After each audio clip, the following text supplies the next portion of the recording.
जब खत्म होगा तभी चालू होगा ना रे बाबा। इसमें एकेडमी तो ऐसे बोलोगे तो चालू तो है, लेकिन एकेडमी क्या है, फिजिकल लेवल पे तभी उतरेगा जब सब सरकार वरकार। मुझे पता है आप लोग घर में बैठे बैठे बोर हो गए हो। एक टाइम होता था जब हम बोलते थे कि हमको घर जाना है, घर जाना है, घर जाना है, छुट्टी हो जाए, स्कूल से छुट्टी मिल जाए। और अभी ऐसा टाइम आ गया है कि लो बेटा अभी घर में बैठो। घर में बिठा बिठा के अब घर से बाहर निकलने का मन कर रहा है। घर की जो चार दीवारियां हैं, अब चार दीवारी जेल जैसी लग रही है। ठीक है ना। अभी हमारे साथ 3 टाइम खा, अभी आदत हो गई रे। इंसान जब बड़ा होने लगता है ना धीरे धीरे, तो क्या है, बस 2 ही टाइम मिल जाए तो काफी है।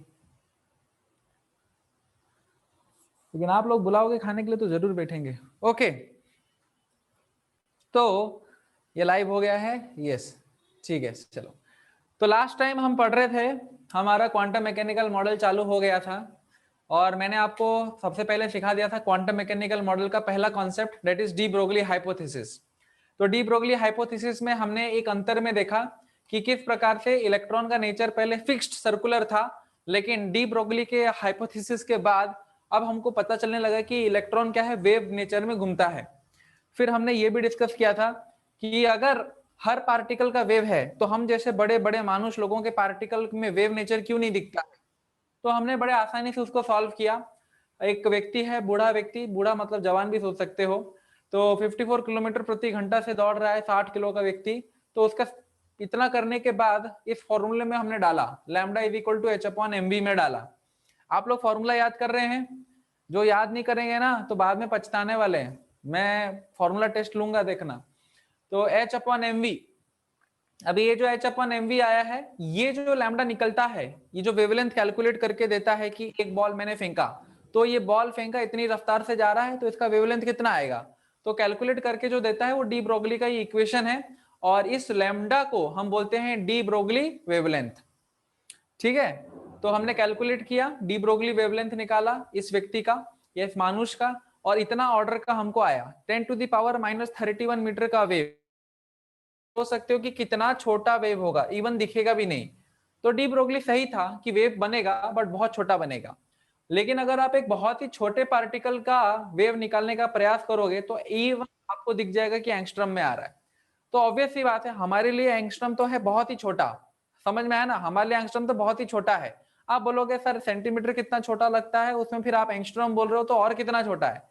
वो हमारे दुनिया के हिसाब से एंगस्ट्रम छोटा है, राइट। लेकिन अगर आप इलेक्ट्रॉन की दुनिया के हिसाब से उस एंगस्ट्रम को अगर आप तुलना करोगे तो सोचो कितना बड़ा डिफरेंस आता है, राइट ना। एक इलेक्ट्रॉन का जो साइज देखोगे कितना छोटा होता है, और उसके साइज के हिसाब से ये जो वेव बना है 3.34 एंगस्ट्रम, कितना बड़ा वेव है।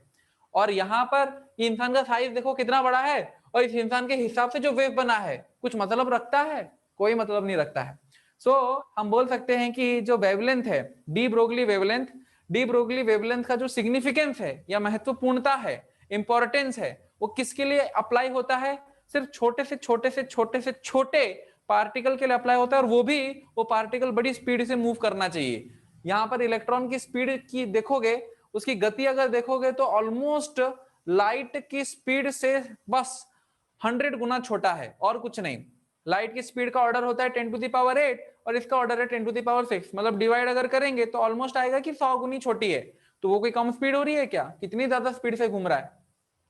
लेकिन अब यहां पर देखोगे बड़े मैक्रो वर्ल्ड के मानुष की तरफ, इसका वजन कितना ज्यादा है, और स्पीड देखो, वजन के हिसाब से स्पीड देखो, एकदम कुछ भी नहीं। तो इसलिए ये डी ब्रोगली वेवलेंथ ऐसे मैक्रो वर्ल्ड पार्टिकल के ऊपर अप्लाई होगा भी तो भी उसका कुछ मतलब निकलेगा नहीं। ठीक है, फिर हमने क्वेश्चंस ये सब बनाए थे, very simple simple question on formula based, ताकि हमको फॉर्मूला का आदत पड़ जाए। फिर हमने एक नए टाइप का पैटर्न का क्वेश्चन देखा था कि अगर आपको काइनेटिक एनर्जी दी गई है इलेक्ट्रॉन की, स्पीड नहीं दिया गया है, तो कैसे हम इलेक्ट्रॉन की स्पीड को काइनेटिक एनर्जी की भाषा में लिखें। तो हमने एक नया फॉर्मूला निकाला था, and that formula was lambda is equal to h upon √2m ke। तो ये फॉर्मूला भी आप लोगों को याद करना है, it is also very important. और एक प्रकार का फॉर्मूला आज जो हम इस क्लास में सीखने वाले हैं इस डी ब्रोगली के ऊपर आता है, that is known as that formula, another formula लिखिए, आज की क्लास चालू हो गई। Another formula is equal to lambda is equal to, यहां पर क्या था, h upon under root 2m के ही था, तो अब क्या लिखना है, h upon under root 2m QV, है ना। ये है आपका नया formula, h is equal lambda is equal to h upon under root 2m QV। अभी आप बोलोगे सर ये फॉर्मूला कहां पर अप्लाई करते हैं, इधर जो टर्म दिया गया है Q और V, इसका मतलब क्या है। देखो हमारे पास क्या है, ये एक टर्मिनल है, एक है पॉजिटिव टर्मिनल और एक है नेगेटिव टर्मिनल। अभी आप जानते हैं कि जब कोई एक इलेक्ट्रॉन, राइट, सपोज आपने इस टर्मिनल को कनेक्ट कर दिया है, ठीक है, टर्मिनल को एक बैटरी से कनेक्ट कर दिया है, ये बैटरी है, राइट, ये आपके लिए हम बना देते हैं,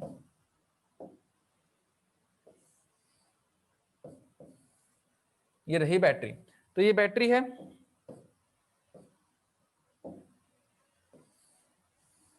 राइट। अभी आप देखिए ये प्लस का प्लस से कनेक्ट होगा, माइनस का माइनस से कनेक्ट होगा, तो ये जो बैटरी दिख रही है, ये बैटरी क्या प्रोवाइड करता है, वोल्टेज।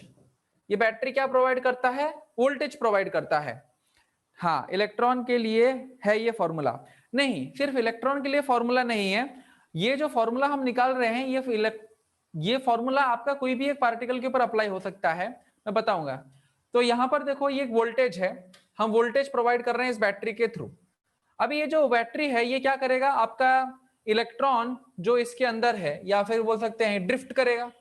जब आप फिजिक्स पढ़ाई करोगे तो फिजिक्स में इलेक्ट्रिसिटी चैप्टर एक आता है, तो उसमें आपको सीखने को मिलेगा कि इलेक्ट्रॉन का ड्रिफ्टिंग होता है, समझ में आया ना, इलेक्ट्रॉन क्या करता है, ड्रिफ्ट करता है। तो यहां पर जब इलेक्ट्रॉन ड्रिफ्ट करेगा, कहां से ड्रिफ्ट करेगा, डेफिनेट सी बात है, वो नेगेटिव टर्मिनल से पॉजिटिव टर्मिनल की तरफ आगे बढ़ेगा। ये इलेक्ट्रॉन, जैसे आप इसको पावर सप्लाई करोगे, ये करंट है, current flows from plus to minus, and electron का मोशन क्या होता है, opposite to the direction of current.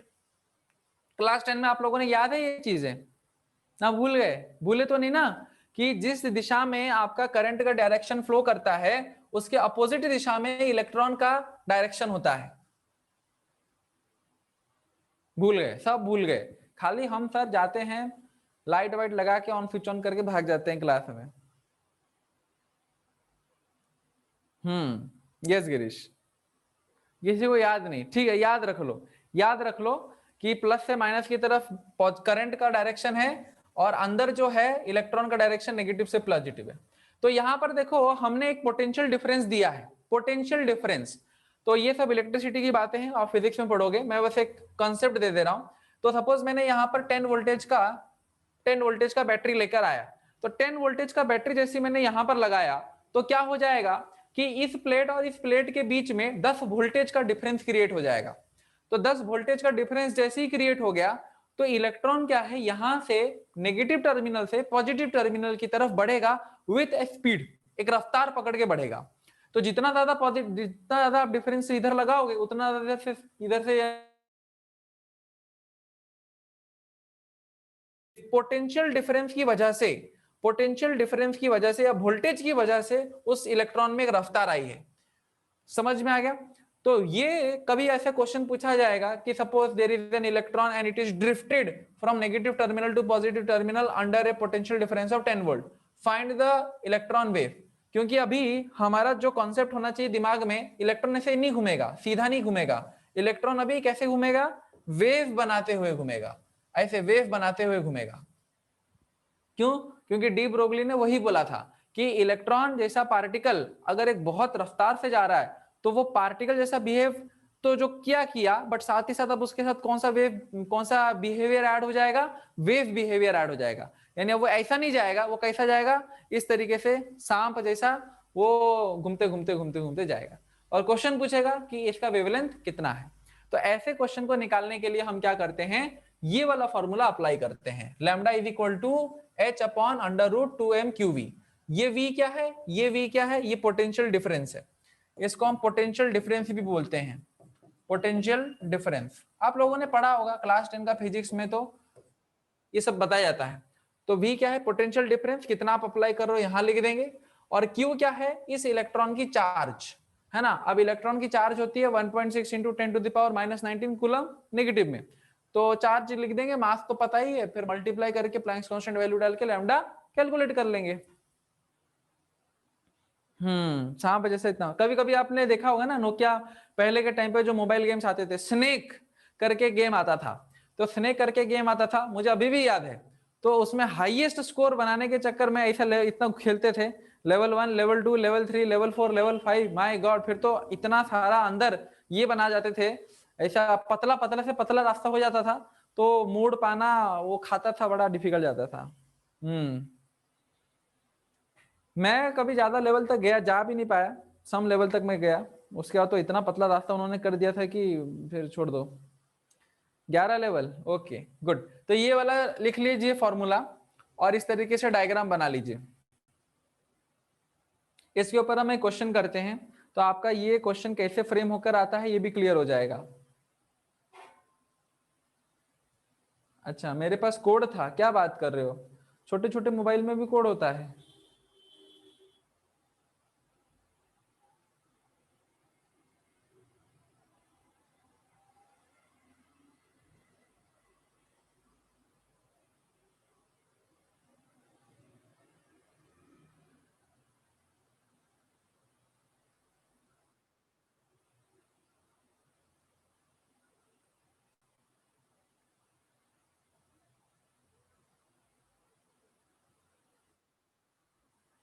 छाप लिया रे,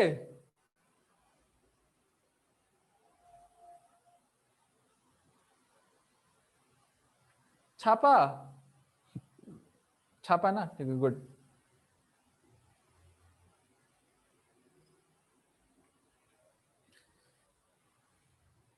ओके, एक क्वेश्चन देते हैं आपको।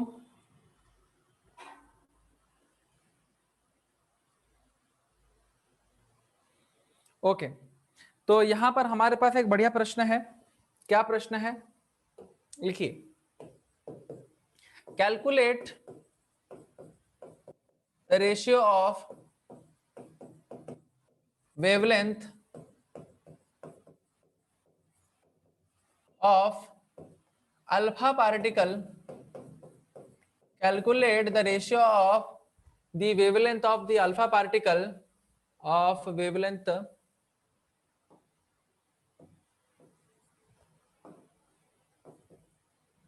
alpha particle and proton, दो पार्टिकल से, एक अल्फा पार्टिकल एक प्रोटॉन, एक्सेलरेटेड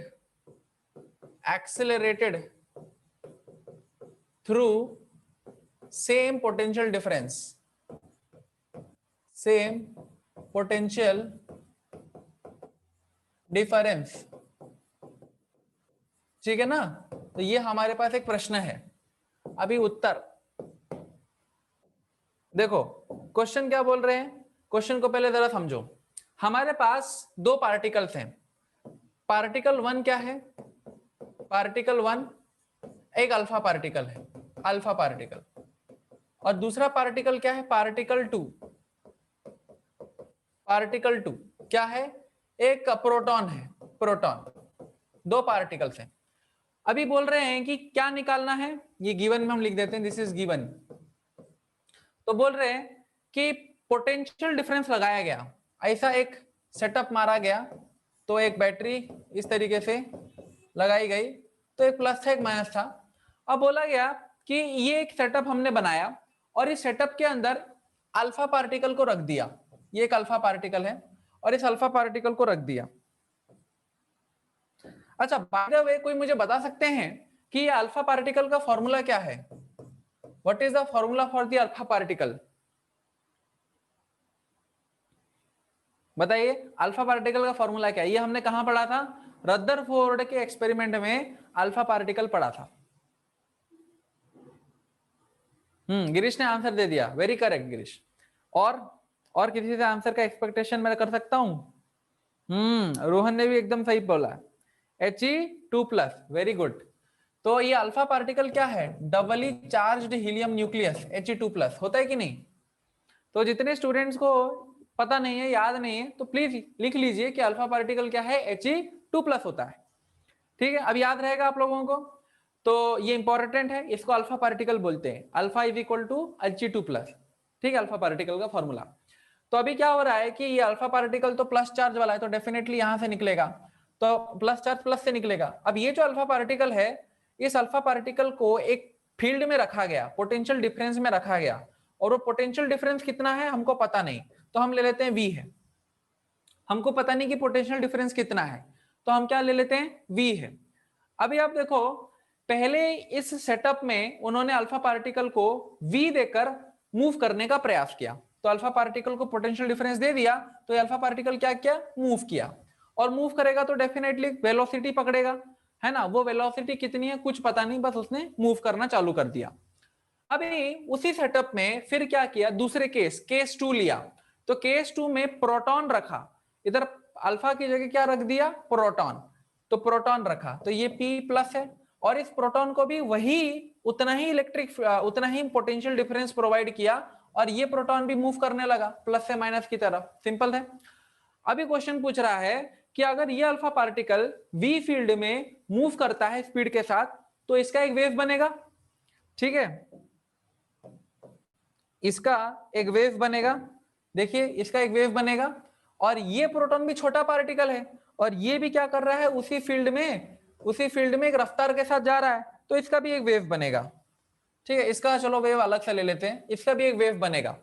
तो क्वेश्चन पूछ रहा है कि इसका वेव का इस अल्फा पार्टिकल का वेवलेंथ और इस प्रोटॉन का वेवलेंथ, इन दोनों के वेवलेंथ का रेशियो क्या आएगा। क्वेश्चन सभी को समझ में आ गया, मैंने क्या बोला। इसका सपोज कंसीडर कर लेते हैं कि अल्फा पार्टिकल का जो वेवलेंथ है वो λ1 है, और प्रोटॉन का जो वेवलेंथ बन रहा है वो λ2 है, and now we have to find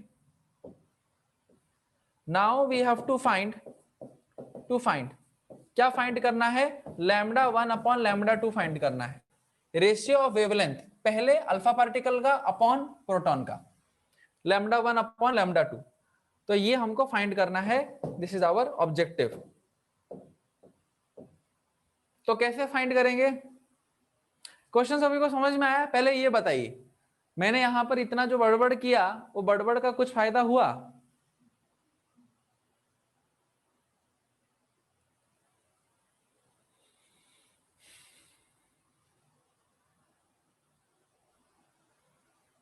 Girish का करेक्ट है, ओके। अच्छा, बाकी लोगों को समझ में नहीं आ रहा है।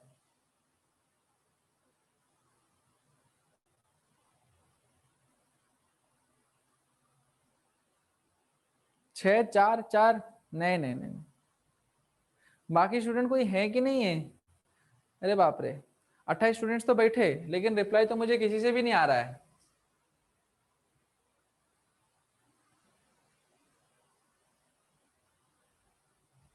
आप लोग बस एक एक्सप्रेशन दीजिए अंगूठा का, तो मैं समझ जाऊंगा क्या समझ गए, नहीं तो मैं बढ़ता जाऊंगा, लगता है थक गए पढ़ाई करते करते। अरे तो दूसरा एक क्लास है,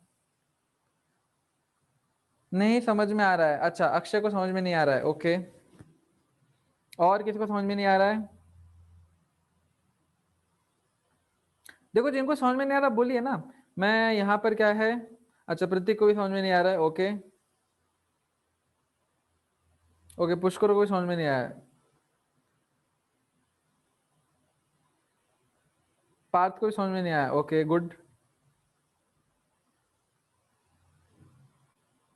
चलो बताओ कहां पर समझ में नहीं आया, किस पॉइंट पर आपको समझ में नहीं आया।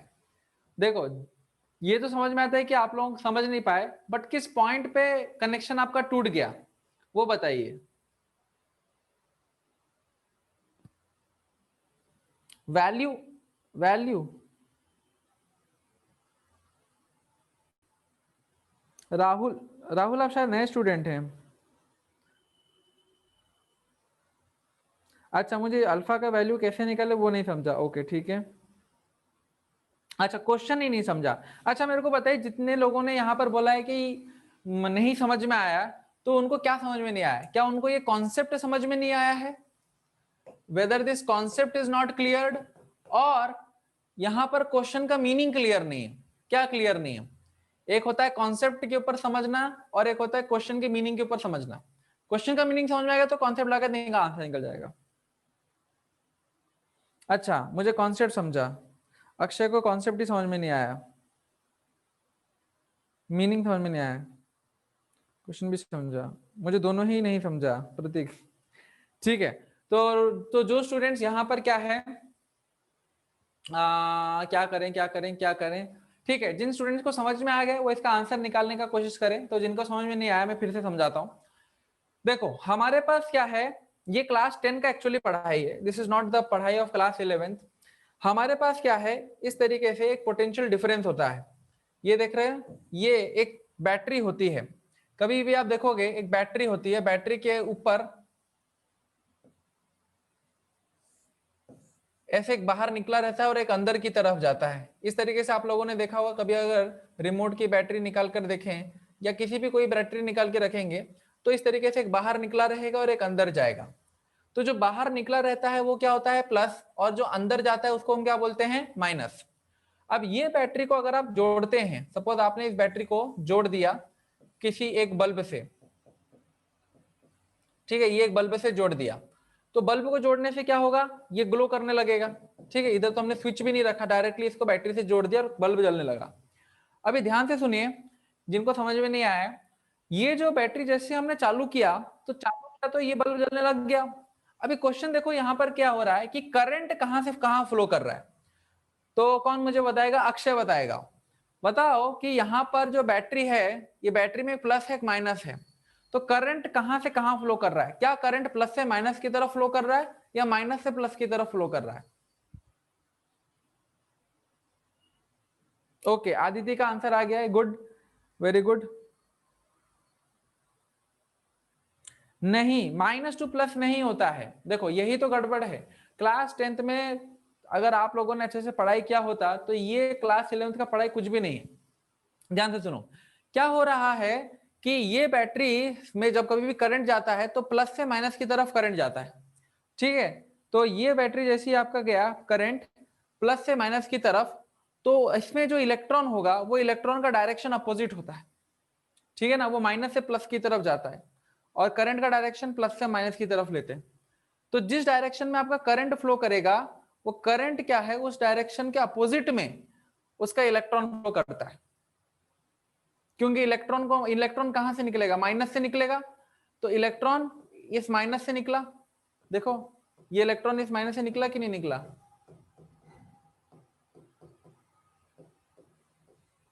ये इलेक्ट्रॉन इस माइनस से निकला,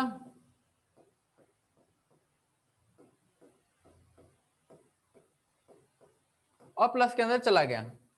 तो अगर इलेक्ट्रॉन माइनस से प्लस की तरफ जा रहा है तो करंट का डायरेक्शन क्या हो जाएगा, प्लस से माइनस की तरफ, राइट ना, करंट का डायरेक्शन क्या हो जाएगा, प्लस से माइनस की तरफ हो जाएगा। तो अभी कॉन्सेप्ट ये है कि जैसे ही मैंने ये जैसे ही मैंने ये ये बैटरी खरीदी, तो बैटरी का कुछ तो एक वोल्टेज रहेगा, सपोज 5 वोल्टेज का मैं बैटरी खरीद के ले आया। तो ये जो 5 वोल्टेज होता है वो 5 वोल्टेज क्या करता है, एक गैप क्रिएट करता है, पोटेंशियल्स, इसको क्या बोलते हैं, पोटेंशियल्स। एक होता है हायर पोटेंशियल और एक होता है लोअर पोटेंशियल, एक होता है हायर पोटेंशियल और एक होता है लोअर पोटेंशियल। तो जैसे हमने एक बैटरी कनेक्ट किया इस सेटअप में, बैटरी कनेक्ट किया सेटअप में, तो एक ये हो गया हायर पोटेंशियल, ये जहां से इलेक्ट्रॉन निकल रहा है वो हायर पोटेंशियल हो गया, और जिस तरफ इलेक्ट्रॉन जा रहा है वो कौन सा पोटेंशियल हो गया, आपका लोअर पोटेंशियल हो गया। तो हायर पोटेंशियल लोअर पोटेंशियल मतलब जैसे कि आप देखते हैं एक पहाड़ है, तो एक पहाड़ में अगर आप देखेंगे पानी को अगर गिरना है तो पानी कभी भी इस तरीके से नहीं गिरती है कि एक लेवल और दूसरा लेवल सेम है, लेवल 1 और ये लेवल 2 है, ये एक हाइट है और दोनों की हाइट क्या है, सेम। तो अगर आप इसके ऊपर पानी रख दो तो क्या पानी फिसलेगा, नहीं फिसलेगा। पानी को अगर फिसलना है तो एक ज्यादा ऊंचा हाइट होना चाहिए और एक दूसरा लेवल होना चाहिए जो कि नीचे रहे। तो जो ऊपर है वो क्या है, आपका हायर पोटेंशियल, और जो नीचे है वो आपका क्या हो गया, लोअर पोटेंशियल। जब एक पोटेंशियल में डिफरेंस आता है उसको हम क्या बोलते हैं, पोटेंशियल डिफरेंस, पीडी। तो पोटेंशियल डिफरेंस अगर दो पॉइंट के बीच में आता है, यहां पर देखो ये है पॉइंट 1 और ये है पॉइंट 2, तो जैसे ही पोटेंशियल डिफरेंस आपका पॉइंट 1 और पॉइंट 2 के बीच में आया तो क्या हो गया, पानी बहना चालू हो गया।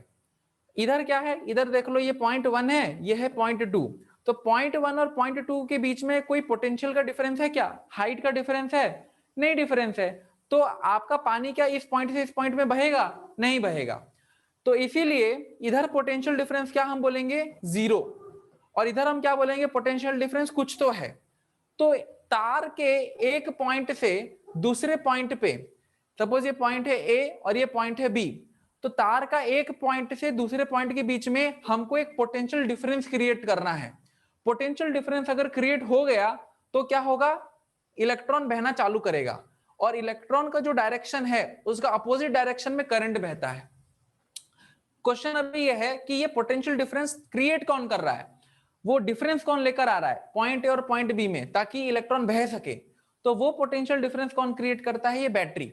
तो जितना इसमें लिखा रहता है वोल्टेज, उतना ही अंतर आने लगता है दोनों पॉइंट्स के बीच में। तो ये आपका 5 वोल्टेज है, तो 5 वोल्टेज मतलब पॉइंट ए और पॉइंट बी के बीच में इतना बी इस पाथ के थ्रू आपका करंट फ्लो करेगा, वो भी 5 वेलोसिटी से, सॉरी 5 वोल्टेज से, 5 वोल्टेज के डिफरेंस से। तो डेफिनेटली इलेक्ट्रॉन तो कुछ स्पीड से मूव कर रहा होगा। तो इलेक्ट्रॉन अगर स्पीड से मूव कर रहा है, यहां पे जरा देखो, तो अब ये क्या हो गया, अंदर इलेक्ट्रॉन स्पीड से मूव करने लगा। तो इलेक्ट्रॉन अगर कुछ स्पीड से मूव करेगा, डेफिनेटली फिर क्या होगा, वो वेव के फॉर्म में मूव करेगा। क्योंकि हमारा जो कॉन्सेप्ट था वो तो यहीं से आया ना। ये जो इलेक्ट्रॉन है, इलेक्ट्रॉन अगर कुछ स्पीड से मूव कर रहा है, तो वो इलेक्ट्रॉन कैसे मूव करेगा? एक वेव के फॉर्म में मूव करेगा। तो ये एटम का कंसेप्ट है। तो यहां पर आप देखोगे इलेक्ट्रॉन का मास भी है, छोटा पार्टिकल भी है, और पोटेंशियल डिफरेंस के कारण, ये जो पोटेंशियल डिफरेंस हमने बैटरी से दिया है, उसके कारण इलेक्ट्रॉन क्या है, वेव की तरह मूव करेगा। तो वेव की तरह अगर मूव करेगा तो वेव का एक वेवलेंथ भी तो रहेगा। तो हम जो वेवलेंथ कैलकुलेट करते हैं ऐसे टाइप के प्रॉब्लम के लिए, फॉर्मूला क्या इस्तेमाल करेंगे? Lambda is equal to h upon under root 2m/v। Now what is m? m मतलब इलेक्ट्रॉन का वजन। What is q? q मतलब इलेक्ट्रॉन का charge in coulomb. q electron के लिए कितना है? 1.6 इंटू 10⁻⁻19 कूलम्ब है। एंड v मतलब कितना वोल्टेज आप दे रहे हो इस इलेक्ट्रॉन को गति प्रदान करने के लिए। तो वोल्टेज ये सपोज 10 वोल्ट है, तो हम इधर 10 वोल्ट लिख देंगे, और फिर फाइनली सारा डाटा पुट करके लैम्डा कैलकुलेट कर लेगी कि ये कितना वेवलेंथ बनाकर एक पॉइंट से दूसरे पॉइंट की तरफ मूव कर रहा है। तो यहां तक सभी को समझ में आया? जिन लोगों को समझ में नहीं आया था, तो ये कंप्लीट फिजिक्स है। ये आप लोग जो इलेक्ट्रिसिटी, करंट एंड इलेक्ट्रिसिटी का कंसेप्ट है, कुछ तो 10th में क्लियर हुआ था, और कुछ क्लियर होगा आपका फिजिक्स के चैप्टरों में। तो तब तक आपको वेट करना पड़ेगा। मैंने आपको एक जनरल फिजिक्स का आइडिया दे दिया है, ठीक है? मैंने आप लोगों को एक जनरल फिजिक्स का आइडिया दे दिया है कि ऐसा होता है कंसेप्ट करंट के बहने का। ओके, तो अभी देखो क्वेश्चन, जिन लोगों को क्वेश्चन समझ में नहीं आया था, तो question, it is modern physics. नहीं नहीं, ये मॉडर्न फिजिक्स का पार्ट नहीं है, मॉडर्न फिजिक्स को अलग है, ये दिस इज दूसरा वाला फिजिक्स, क्लासिकल फिजिक्स में आता है। तो यहां पर देखो क्या है, ये है आपके पास। अब क्वेश्चन क्या बोल रहा है? क्वेश्चन बोल रहा है कि हमने दो प्लेटें लगाई, एक प्लेट है पॉजिटिव, एक प्लेट है नेगेटिव, और आपने उसको किससे जोड़ दिया? एक बैटरी से जोड़ दिया। तो बैटरी क्या प्रोवाइड करेगा? पोटेंशियल डिफरेंस क्रिएट करेगा एक पॉइंट से दूसरे पॉइंट के बीच में, तभी तो करंट बहेगा, राइट? अब यहां पर हम इलेक्ट्रॉन नहीं रख रहे, क्या रख रहे हैं? दो पार्टिकल हमने रखा है, एक अल्फा पार्टिकल रखा और एक प्रोटॉन रखा। अब अल्फा पार्टिकल का कुछ एक वजन रहता है, प्रोटॉन का कुछ एक वजन रहता है, क्लियर है? तो अब जैसे आपने इसको वोल्टेज दोगे इस अल्फा और प्रोटॉन को, तो अल्फा स्पीड से मूव करेगा। तो स्पीड से मूव करेगा तो हम बोलेंगे कि अल्फा ऐसे मूव कर रहा है? नहीं, वो गलत कॉन्सेप्ट हो गया, ये कॉन्सेप्ट ही गलत है।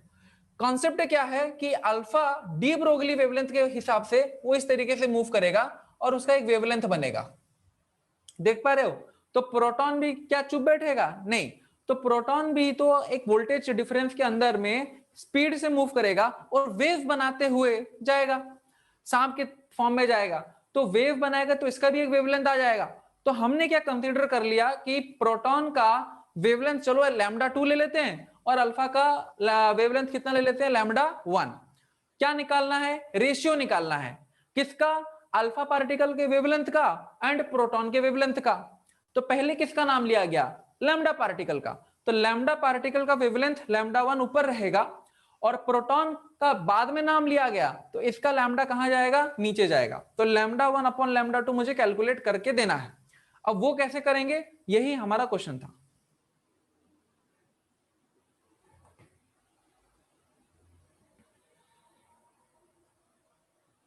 क्लियर हो गया क्वेश्चन? पहले ये बताओ क्वेश्चन क्लियर हुआ कि नहीं हुआ?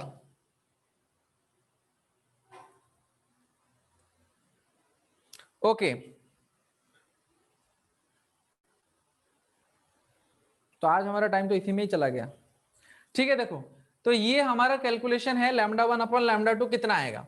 तो कैसे करेंगे, तो लैम्डा 1 अगर मुझे अल्फा पार्टिकल का निकालना है क्या लिखे हम इधर, अल्फा पार्टिकल का वेवलेंथ, अल्फा पार्टिकल का वेवलेंथ अगर निकालना है तो कैसे निकालेंगे, this is equal to h upon, इसको हम लैम्डा 1 ले लेते हैं, h upon under root 2m q multiplied by v। ठीक है, वोल्टेज दे रहे हैं, ये मास कितना है, मास हम लिखते हैं ये अल्फा पार्टिकल का है तो m1 लिखते हैं, चार्ज इसका q1 लिखते हैं, v इतना है। अच्छा, फिर उसके बाद देखते हैं प्रोटॉन पार्टिकल का वेवलेंथ लैम्डा 2 कितना आएगा, h upon under root 2m2, इसका मास लेते हैं m2, ये हो गया q2, और वोल्टेज कितना दे रहे हैं, उतना ही वोल्टेज दे रहे हैं, सेम पोटेंशियल डिफरेंस बोला गया है, सेम पोटेंशियल डिफरेंस दोनों केसेस में। तो लैम्डा 1 अपॉन लैम्डा 2 निकालना है। अब क्या करेंगे, जरा यहां पर हम निकालते हैं। तो lambda 1 upon lambda 2 is equal to क्या हो जाएगा, h upon under root 2m1 q1 into v multiplied by lambda 2 का h upon under root 2m2 q2 multiplied by v।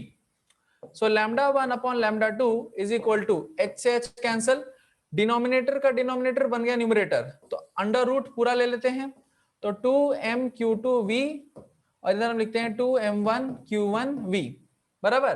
तो v से v कैंसिल हो जाएगा, अब क्या बच गया, 2 से 2 कैंसिल, अब m2q2 m1q1 बचा, m2q2 अपॉन m1q1, अब ये बचा, तो ये लैम्डा 1 अपॉन लैम्डा 2 हो जाएगा।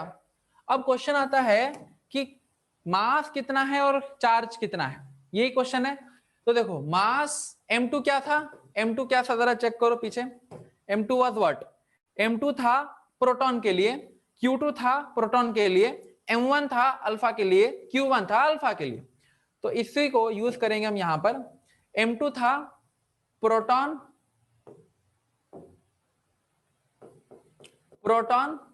का मास, प्रोटॉन का मास, ठीक है, या फिर वो प्रोटॉन का वजन।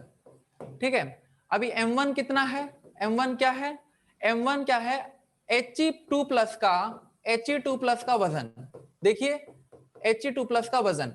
अभी मेरा क्वेश्चन है, राइट, अभी मेरा क्वेश्चन है कि ये He2 और ये प्रोटॉन, ये He2 है क्या, what is this He2? He2 का मतलब है कि अंदर एक न्यूक्लियस है और इस तरीके से शेल्स हैं, ये हीलियम का एटम है। तो हीलियम के एटम का कॉन्फ़िगरेशन क्या रहेगा, हीलियम का एटॉमिक नंबर होता है 2, हीलियम का एटॉमिक मास कितना होता है 4, तो हीलियम का वजन कितना है, हीलियम का कॉन्फ़िगरेशन अगर देखोगे तो 2 ही रहेगा। देखो हीलियम का कॉन्फ़िगरेशन क्या है, सिर्फ 2, लेकिन अगर आप कॉन्फ़िगरेशन निकालोगे किसका, He2 का, मतलब 2 इलेक्ट्रॉन निकाल दिए, तो He2 का कॉन्फ़िगरेशन क्या आ जाएगा, कुछ भी नहीं, इसके पास इलेक्ट्रॉन क्या है, 0। देख पा रहे हो, इलेक्ट्रॉन कितना आ जाएगा, 0 आ जाएगा, He2 का जो इलेक्ट्रॉन है कितना आ जाएगा, 0 आ जाएगा। अभी यहां पर देखो, ये जो अभी He2 का इलेक्ट्रॉन कितना है, 0, मतलब बाहर कुछ इलेक्ट्रॉन है क्या, नहीं है, लेकिन अंदर तो कुछ तो रहेगा, अंदर कुछ तो रहेगा, क्या रहेगा अंदर, जरा देखो इधर, अंदर में 2 प्रोटॉन रहेंगे, अंदर में क्या रहेगा, 2 प्रोटॉन रहेगा, और अंदर में क्या रहेगा, 2 न्यूट्रॉन।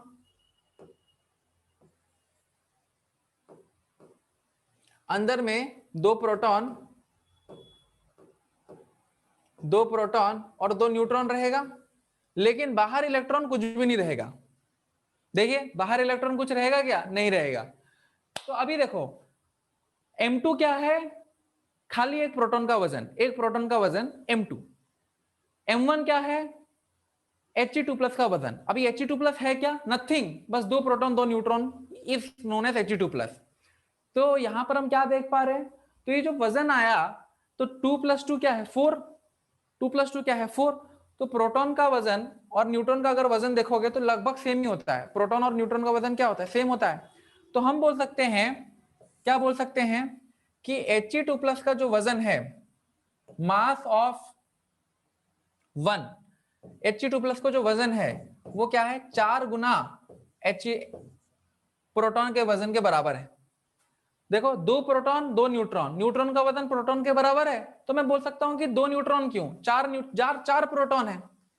बोल सकते हैं ना कि मेरे पास कितना प्रोटॉन है, 4 प्रोटॉन है, और इधर M2 क्या है, एक ही प्रोटॉन का वजन। तो प्रोटॉन की भाषा में अगर बोला जाए तो मैं यही बोलूंगा कि He2+ का जो वजन है वो 4 गुना वजन एक प्रोटॉन का होगा।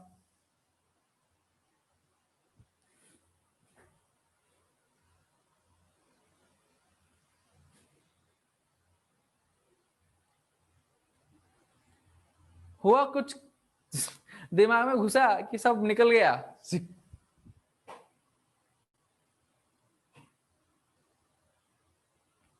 ओके, तेजस तो समझ गया। ओके, समझे ना। हाँ, तो देखो M1 क्या है, M1 4M2 हम लिख सकते हैं, ठीक है। अच्छा, और क्या M2 को मैं अभी M1 ये M2 को लिख दूंगा, M2 को लिख दूंगा 4M1, ठीक। तो M1 से M1 कैंसिल हो जाएगा। अच्छा, ये मुझे बताओ कि क्या बोलते हैं चार्ज Q2, Q2 क्या है, Q2 है आपका प्रोटॉन का चार्ज।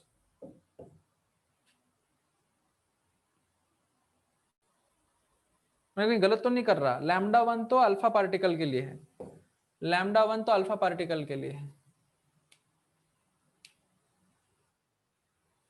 हाँ सही तो है। हाँ अभी देखो चार्ज, अब इधर आ जाओ चार्ज के ऊपर, कहां के चार्ज। सो Q1 किसका चार्ज था, He2+ का, राइट। और Q2 किसका चार्ज है, प्रोटॉन का।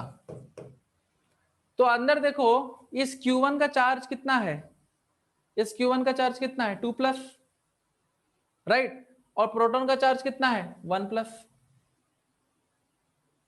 लिख सकते हैं Q2 का चार्ज कितना है, Q1 का चार्ज है 2+, Q2 का चार्ज कितना है 1+।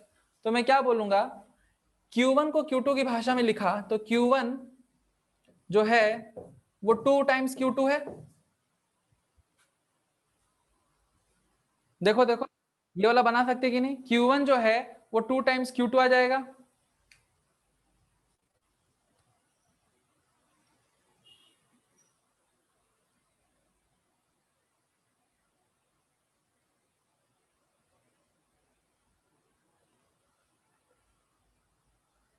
बनेगा। अभी देखो इसको हम ऐसा क्यों लिख रहे हैं, ताकि सॉल्व जल्दी हो जाएगा। M2 M2 लिखा रहने दो, Q2 Q2 लिखा रहने दो, M1 क्या है 4M2, Q1 क्या है 2Q2, M2 cancel, Q2 cancel, क्या बच गया √1/8, λ1/λ2 कितना आ गया 1/√8। तो फाइनली हम यहां बोल सकते हैं कि λ1/λ2 इज इक्वल टू 1/2√2। सॉल्व करोगे तो फाइनली √8 को ये आंसर आएगा 2√2। हाँ, इतना टाइम लगा एक क्वेश्चन के कॉन्सेप्ट को पानी पीने में, लेकिन चलेगा, ये कॉन्सेप्ट भी जरूरी था।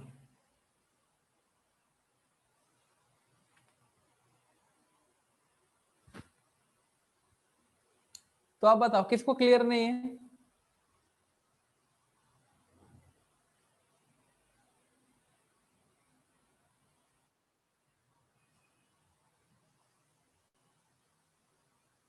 पिछली स्लाइड, पिछली स्लाइड दिखाऊं तो छाप लिया, ये पूरा छाप लिया।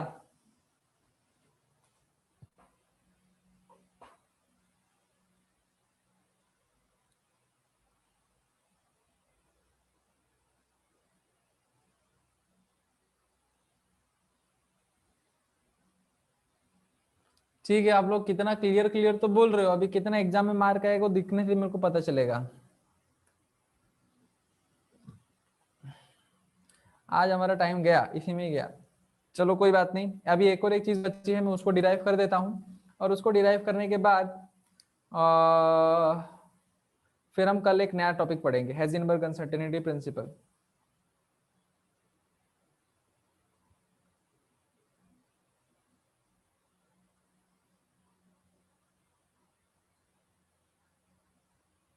छापा छापा।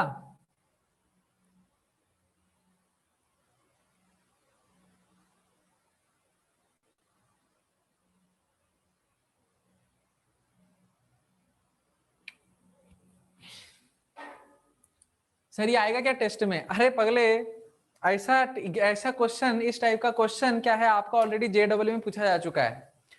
जो जो जेडब्ल्यू वाले स्टूडेंट हैं उनको ऐसा क्वेश्चन ऑलरेडी पूछा जा चुका है, इसी पैटर्न का ही क्वेश्चन पूछा जा चुका है।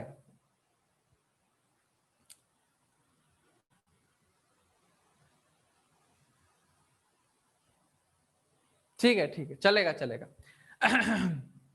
मैं समझ गया कि आप लोग समझ गए हो। ओके, तो हो गया, यहां तक ये हो गया और ये हो गया।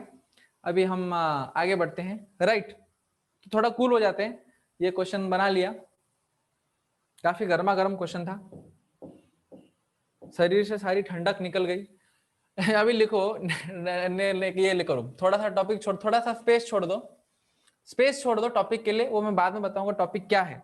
पहले इधर क्या बताने वाला हूं वो पहले देखो। हमारे पास इस तरीके से न्यूक्लियस है, और ये हमारे पास है उसका शेल। अभी हमने क्या देखा, अभी हमने, हाँ अभी हमने क्या देखा, ये देखा कि इलेक्ट्रॉन क्या है, वेव बनाकर घूमता है। ठीक है, वेव बना के घूमने दो, तो ऐसे हमने बोला कि वेव बनाकर घूम रहा है। देखो बढ़िया, ये देखिए, ये वेव बनाकर घुमा। अभी देखो ये वेव का एक वेवलेंथ भी होता है, तो वेव का वेवलेंथ क्या होता है, क्रेस्ट से क्रेस्ट, ट्रॉ से ट्रॉ वेवलेंथ होता है। तो ये से, अरे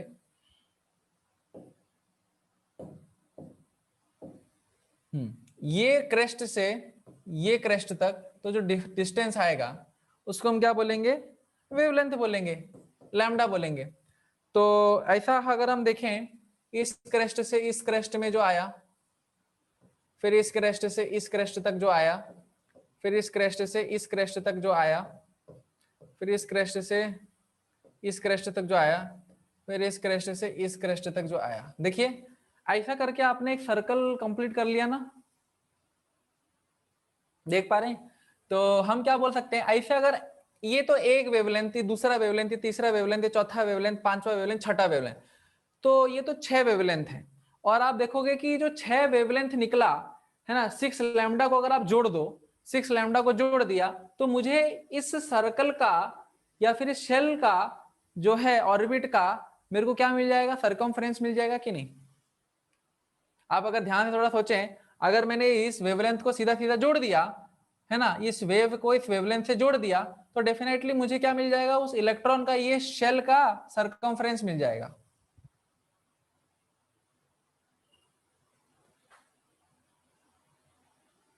गुड, ठीक है, तो सरकमफ्रेंस मिल जाएगा। अभी देखो यहां पर क्या हो रहा है, मैं ऐसा सोच सकता हूं कि कोई एक एटम हमने लिया है और इलेक्ट्रॉन उसमें घूम रहा है, वेव बनाकर घूम रहा है। कितने वेव्स बनाए, सोचो कि n वेव्स बनाए, n waves.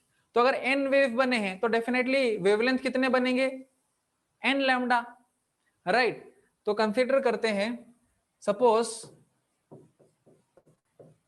An electron makes n waves, एक इलेक्ट्रॉन बनाता है n वेव्स, ठीक है, n वेव बना रहा है, n waves of wavelength lambda, ठीक है, लैम्डा वेवलेंथ का कितने वेव्स बनाए उसने, n वेव्स बनाए, n वेव्स बनाए। तो मैथमेटिकल दिमाग क्या बोलता है, मैथमेटिकली हम ये बोल सकते हैं, क्या बोल सकते हैं, कि जो सरकमफ्रेंस है सर्कल का 2 पाई आर, है ना, सरकमफ्रेंस है उस सर्कल का 2 पाई आर, ये अगर आप डिस्टेंस लेते हैं इधर से इधर तक क्या, आर, तो 2 pi R is equal to lambda plus lambda plus lambda plus lambda plus lambda ऐसे करते जोड़ जाएंगे तो क्या बन जाएगा, एन लैम्डा बन जाएगा ना। देखो 2 pi R is equal to n lambda, जोड़ सकते हैं। हाँ अच्छा गिरीश ने, ठीक है गिरीश, हम आते हैं आते हैं आते हैं। तो बाकी बाकी सारे स्टूडेंट्स ये समझ गए 2 pi R is equal to n lambda. अभी देखो यहां पर क्या हो रहा है, de Broglie wavelength, de Broglie wavelength, ये जो इलेक्ट्रॉन ने वेव बनाया ये वेवलेंथ क्या है, ये डी ब्रोगली वेवलेंथ ही तो है, ये डी ब्रोगली वेवलेंथ ही तो है ना। तो डी ब्रोगली वेवलेंथ क्या है, लैम्डा। अब इस डी ब्रोगली वेवलेंथ को हम कैसे लिख सकते, एच अपॉन एम भी लिख सकते कि नहीं, लिख सकते। अब इस lambda is equal to h upon m भी जो हम लिख पा रहे हैं, क्या करेंगे, इस lambda is equal to h upon m v, इस एच अपॉन एम बी को यहां पर सब्स्टिट्यूट करेंगे। ठीक है, तो सब इसको हम ले लेते हैं इक्वेशन 1 और इसको हम ले लेते हैं इक्वेशन 2। फिर क्या लिखते हैं, सब्स्टिट्यूटिंग क्या equation 2 in equation 1, in equation 1 हमको क्या मिला, 2 pi R is equal to n, lambda क्या हो गया अभी, एच अपॉन एम भी, देख पा रहे हैं 2 pi R is equal to n h. अब थोड़ा सा क्रॉस इधर ले आए, m इंटू वी इधर ले आए, r तो था ही, और 2 पाई को इधर ले आओ आप, एन एच अपॉन 2 पाई। क्या आपको ये फॉर्मूला जो मिल रहा है दिखा दिखा नहीं लग रहा यहां पर, हाँ वेरी गुड यश, ये जो फॉर्मूला आपको थोड़ा दिख रहा है ये कहीं देखा देखा जैसा लग रहा है, कहीं तो देखा था। हाँ ड्रॉबैक नहीं रे बाबा, पोस्टुलेट, हाँ ये ड्रॉबैक में तो देखा ही था, लेकिन पहले कहाँ देखा था, भोर का पोस्टुलेट में देखा था ना। प्रूफ नहीं कर पाया था। क्यों प्रूफ नहीं कर पा रहा था, तो प्रूफ इसलिए नहीं कर पा रहा था भोर, क्योंकि उसको कॉन्सेप्ट ही नहीं पता था कि इलेक्ट्रॉन एक्चुअली वेव के फॉर्म में घूम ही नहीं सकता है। समझ में आ गया ना, उस टाइम के पास भोर के पास वो कॉन्सेप्ट था ही नहीं। वो डी ब्रोगली ने कॉन्सेप्ट दिया, क्या दिया, कि इलेक्ट्रॉन एक्चुअली वेव बनाते हुए घूमता है, क्योंकि वो वेव बनाते हुए घूमता है इसीलिए इसीलिए ये फॉर्मूला आया। भोर ने अपना रिजल्ट मिलाकर उसने ऐसा फॉर्मूला दे दिया था, लेकिन प्रूफ नहीं दे पाया था कि ये फॉर्मूला एक्चुअली में कैसे निकला, राइट। तो ये देखो यहां पर किस तरीके से भोर के मॉडल को और क्या किया गया है, ठीक किया गया है। अभी हमने अभी क्या किया, हमने यहां पर प्रूफ किया है ना, हमने यहां पर प्रूफ किया, प्रूफ ऑफ, अभी टॉपिक का नाम दो, proof of de Broglie, proof of Bohr's, proof of Bohr's postulate about angular momentum,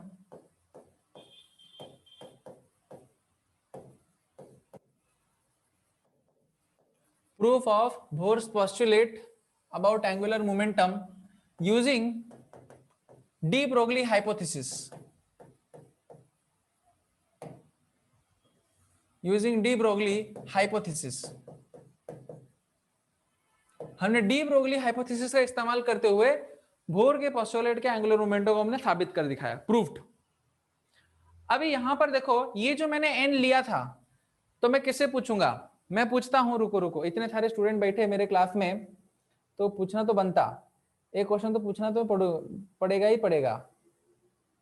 देखो आज देखो फिर स्टूडेंट लोगों ने गलती की, जब मैंने बोला था स्टूडेंट्स को कि अपना नाम के साइड में JEE नीट लिखने के लिए, तो मुझे लगता है कान के अंदर अभी तेल डालना पड़ेगा, नहीं तो कान चल नहीं रहा है। कुछ ही स्टूडेंट्स ने JEE नीट लिखा है साइड में, बाकी स्टूडेंट नहीं लिखे, इसका क्या मतलब है,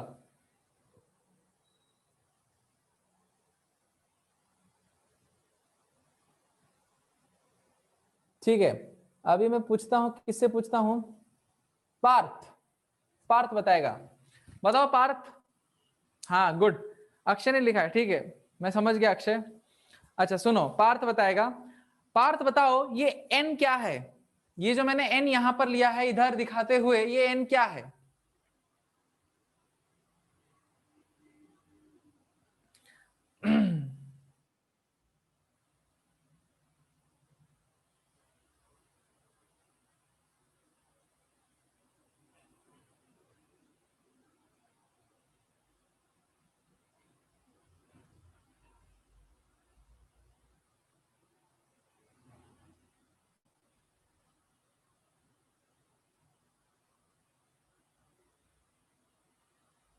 ये बोलो रे बाबा तब से।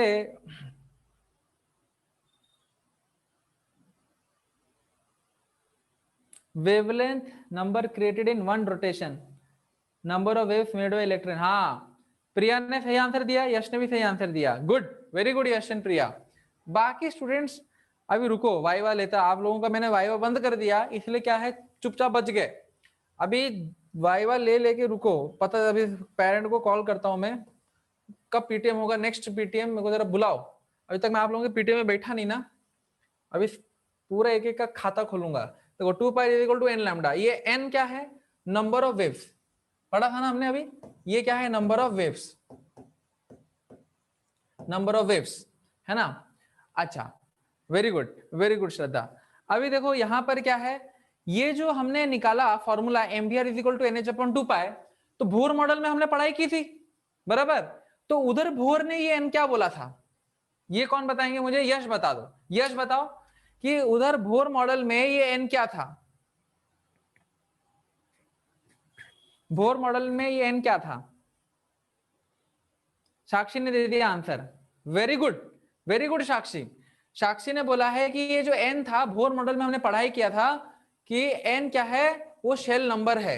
वेरी गुड, साक्षी एकदम अच्छे से पढ़ाई कर रही है। हाँ नंबर ऑफ ऑर्बिट, रोहन का भी सही है, गिरीश का भी सही है, गुड। तो अभी देखो ये n number of waves de Broglie के हिसाब से था, और ये एन शेल नंबर था किसके हिसाब से? बोर के हिसाब से था। तो यानी कि अगर दोनों को मैच किया जाए तो क्या पता चलता है? ये पता चलता है कि शेल नंबर जो होगा इलेक्ट्रॉन का वही उतने ही उसके वेव्स बनेंगे। इससे हमको एक बहुत बड़ा कंक्लूजन मिला है। कंक्लूजन, इतना पूरा पढ़ने से हमारा कंक्लूजन क्या रहा, ये तो लिखना ही बाकी रह गया। कंक्लूजन ये मिला कि नंबर ऑफ वेव्स जो बनेंगे, नंबर ऑफ वेव्स जो बनेंगे इज इक्वल टू क्या आएगा? उसका शेल नंबर आएगा, या बोल सकते हैं ऑर्बिट नंबर, या मतलब वेरी गुड। अभी इसका मतलब क्या हुआ कि अगर मेरा इलेक्ट्रॉन तीसरे ऑर्बिट में घूम रहा है तो कितने वेव्स बनाएगा? 3 वेव्स बनाएगा। ऐसा क्वेश्चन जेईई नीट में आ चुका है, समझ में आ रहा है ना। ये जो क्वेश्चन है कि मेरा एक इलेक्ट्रॉन है उसका वो घूम रहा है 7th ऑर्बिट में, कितना वेव्स बनाएगा, ऐसा क्वेश्चन जेईई नीट में आ चुका है।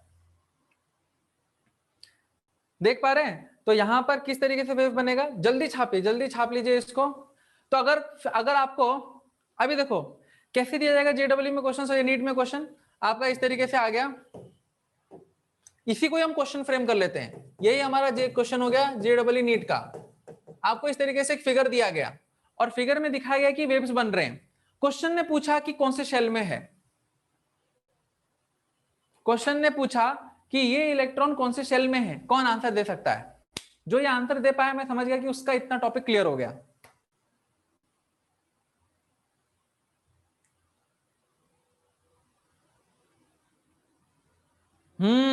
Very good. अगर यहां पर वेव्स गिन लो ना, ये क्रेस्ट से क्रेस्ट एक वेव, देखो कितना वेव बना, कहां गया मेरा पेन, ये देखो, ये लैम्बडा, ये लैम्बडा 2, ये तीसरा लैम्बडा, ये चौथा लैम्बडा, ये पांचवा लैम्बडा, ये छठा लैम्बडा, 6 वेव्स बन रही हैं, 6 वेव्स बन रही हैं। तो नंबर ऑफ वेव क्या लिखोगे? 6 is equal to shell number क्या हो गया? 6, ये एन क्या हो गया? 6। फिनिश, समझ में आ गया ना। सो दिस इज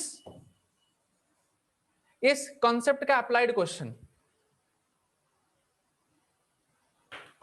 लिख लीजिए, इसको लिख लीजिए।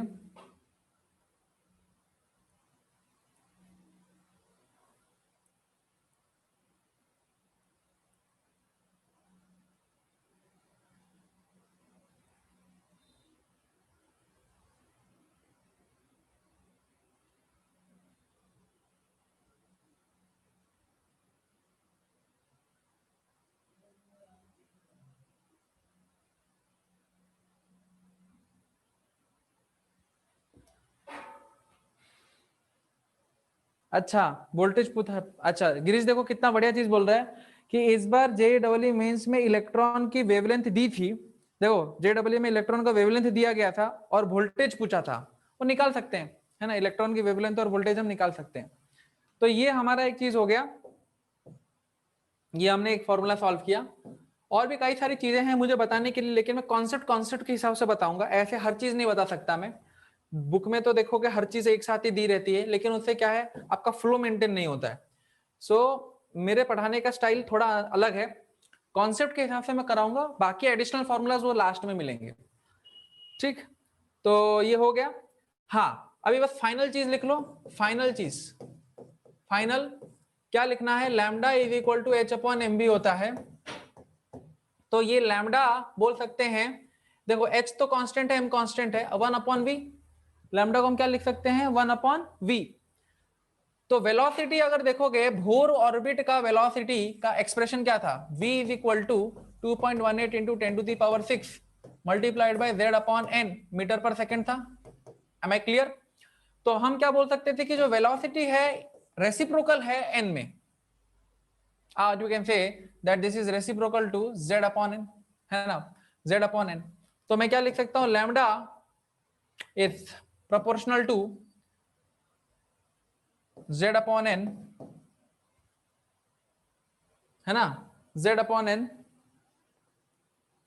सर लास्ट स्लाइड एक बार दिखा दो। हाँ, z upon n, so lambda is directly proportional to n upon z, ये बोला जा सकता है। Lambda is directly proportional to n upon z, और z कब आएगा, z कब आएगा फॉर हाइड्रोजन लाइक स्पीसीज। उस क्वेश्चन के लिए हमको z लेके आना पड़ेगा, for hydrogen like species. What is hydrogen like species, वो आपको पता है, He plus Li2 plus Be3 plus etcetera. अच्छा लास्ट स्लाइड देख लो।